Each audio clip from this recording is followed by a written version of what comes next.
Taste the Daily. Tiruvannamalai மாவட்டம் காஞ்சி அரசினர் பெண்கள் மேல்நிலைப் பள்ளியில் மாணவிகளுக்கு மூச்சு திணறல் ஏற்பட்டதால் பரபரப்பு ஏற்பட்டது. காஞ்சி பகுதியில் செயல்படக்கூடிய காஞ்சி அரசினர் பெண்கள் மேல்நிலைப் பள்ளியில் கடந்த 3 மாதங்களுக்கு முன் கட்டப்பட்ட கட்டிடத்தின் வகுப்பறை பூட்டி வைக்கப்பட்டிருந்தது. இந்த நிலையில் வகுப்பறைகளுக்கு சென்ற 8ஆம் வகுப்பு மாணவிகளுக்கு மூச்சு திணறல் ஏற்பட்டு 50க்கும் மேற்பட்ட மாணவிகள் அரசு மருத்துவமனையில் முதலுதவி அளித்த நிலையில் 5 மாணவிகள் மட்டும் அரசு மருத்துவக் கல்லூரி மருத்துவமனையில் அனுமதிக்கப்பட்டுள்ளனர். நீண்ட நாட்களாக கட்டிடம் பூட்டி வைக்கப்பட்டிருந்ததால் மூச்சு திணறல் ஏற்பட்டதா அல்லது வேறு பிரச்சனையா என பெற்றோர் பதற்றத்தில் உள்ளனர். விவசாயிகளை வஞ்சிக்கும் விடியா ஸ்டாலின் அரசை கண்டித்து விழுப்புரம் ஆட்சியர் அலுவலகத்தில் விவசாயிகள் தலையில் முக்காடு அணிந்து தர்ணாவில் ஈடுபட்டதால் பரபரப்பு ஏற்பட்டது.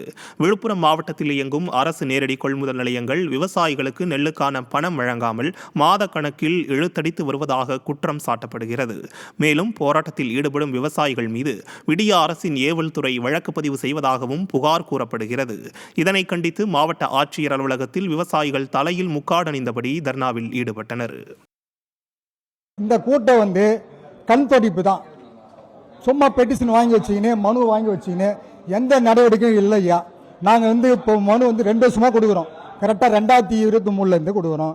இதுவரையும் மனு 25 மனு கொடுத்துக்கிறோம் ஐயா. நடவடிக்கை இல்லை. தாலுகா ஆஃபீஸு, பிடி ஆஃபீஸு எங்கே போனாலும் எல்லாமே நடவடிக்கை. நாமக்கல் மாவட்டம் பள்ளப்பாளையம் ஏரி நிலத்தை திமுக பிரமுகர் ஆக்கிரமிப்பு செய்ததாக குற்றம் சாட்டி கிராம மக்கள் உண்ணாவிரத போராட்டத்தில் ஈடுபட்டனர். வேலக்கவுண்டன்பட்டி அருகே 24 ஏக்கர் பரப்பளவு கொண்ட பள்ளப்பாளையம் ஏரியை திருச்செங்கோட்டைச் சேர்ந்த முன்னாள் திமுக கவுன்சிலர் மாதேஸ்வரன் என்பவர் ஆக்கிரமித்து சீமை கருவேல மரங்களை அகற்றும் பணி நடைபெற்று வருகிறது. இந்த நிலையில் பள்ளப்பாளையம் ஏரியை ஆக்கிரமித்ததை கண்டித்து 100க்கும் மேற்பட்ட கிராம மக்கள் உண்ணாவிரத போராட்டத்தில் ஈடுபட்டதுடன் 2 பொக்லைன் இயந்திரம் மற்றும் லாரியை சிறைப்பிடித்தனர். விடியா ஸ்டாலின் ஆட்சியில் பொதுமக்கள் பயன்படுத்தி வரும் ஏரியை ஆக்கிரமிக்கும் அளவுக்கு அதிகாரிகள் துணை போவதாக கிராம மக்கள் குற்றம் சாட்டினர்.